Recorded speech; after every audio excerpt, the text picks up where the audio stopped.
جات لي مسج يعني من طليقي، فهو شافها.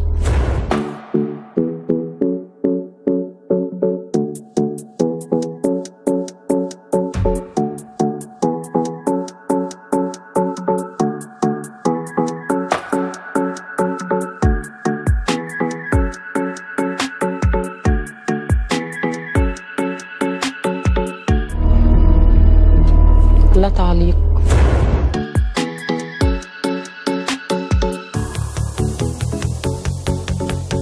كل علاقات أزواجها السابقة مرتبطين كانوا.